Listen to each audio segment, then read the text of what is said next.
लक्ष्मी का अपने घर में पूरा दबदबा था।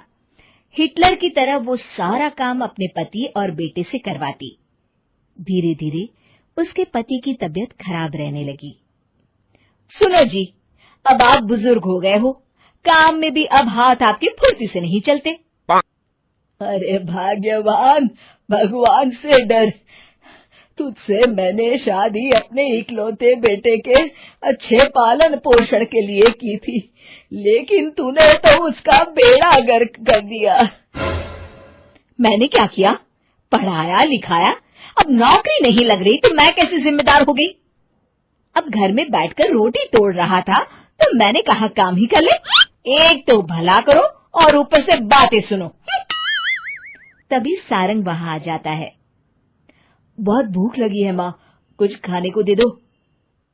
अब तुम्हारे पापा का हाथ तो चल नहीं रहा है। मैं ही जा रही हूँ आज किचन में, बनाती हूँ कुछ। हे भगवान, कैसे होगा इतना काम मुझसे? लक्ष्मी किचन में काम कर रही होती है कि तभी अचानक उसे आइडिया आता है। अरे मैं भी ना, अरे यहाँ तो फ्री की नौकरानी ला सकती हूँ मैं, फिर मैं क्यों खाना बना रही हूँ? उस दिन लक्ष्मी सारंग की पसंद का खाना बनाती है और बैठकर उसे बड़े ही प्यार से खिलाती है। खा ले बेटा, खा ले, पेट भर के खा ले। अरे रुक, मैं तेरे लिए ना गर्मा गर्म रोटियां लाती हूँ। सारंग और उसके पिता एक दूसरे की ओर बड़े ही हैरानी से देखते हैं। बेटा सारंग, जरूर दाल में कुछ काला है, वरना ये औरत तो हमें बासी खाना भी सुकून से ना खाने दे। सुनील की बात लक्ष्मी सुन लेती है और जोर जोर से चिल्लाने लगती है। अरे हाँ, भलाई का तो जमाना ही नहीं रहा। एक तो आग में खुद को जलाकर तुम लोगों के लिए खाना बना रही हूँ और ऊपर से तुम्हें दाल काली लग रही है।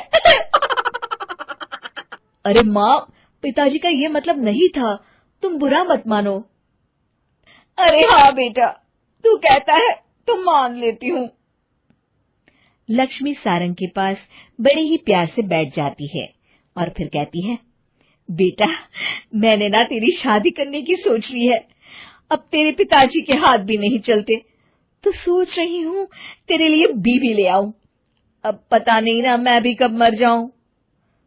अब ऐसे भाग्य भी कहाँ है हमारे। क्या कहा? अरे हाँ, तुम तो चाहते ही हो कि मैं मर जाऊं, लेकिन मैं अपनी प्यारी बहू का चेहरा देखे बिना नहीं मरूंगी। हाँ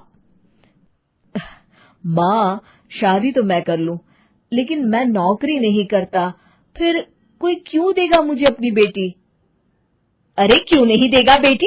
इतना बड़ा घर, खेल खलियान है, किस चीज की कमी है हमारे पास? जो आएगी राज करेगी, राज। हम तो ना कर पाए राज, ये बोलो कि एक और नौकर तुम्हारे पास आ जाएगा। मैं कहती हूँ चुप हो जाओ। अरे खुद के घर का खाना बनाएगी तो क्या नौकरानी हो जाएगी? अब तुमसे तो किचन का काम होता नहीं, तो कोई तो करेगा ना। ठीक है माँ, तुम जैसा सही समझो बस। अब मेरी एक शर्त है, लड़की जो भी हो वो दिखने में कैसी भी हो या कहीं की भी हो, बस पढ़ी लिखी होनी चाहिए। अरे हाँ, ला देंगे पढ़ी लिखी बेटा, मैंने कौन सा काम करवाना है उससे। हाँ। और फिर एक दिन पास के गांव की ही रति से सारंग की शादी हो जाती है। रति दिखने में बहुत ही सुंदर थी, साथ ही साथ काफी पढ़ी लिखी थी। रति को लक्ष्मी के सौतेले होने की बात पता नहीं थी। शुरू में जब रति ने सारंग को घर का काम करते देखा तो हैरान रह गई। अरे ये तो अच्छी बात है कि आप घर का काम करते हैं, लेकिन मैं तो घर में ही हूं ना, आप क्यों कर रहे हैं जी? जाइए आप नौकरी के लिए अप्लाई कीजिए ना। तभी लक्ष्मी वहां आ जाती है। अरे रति बहू, करने दे उसे काम।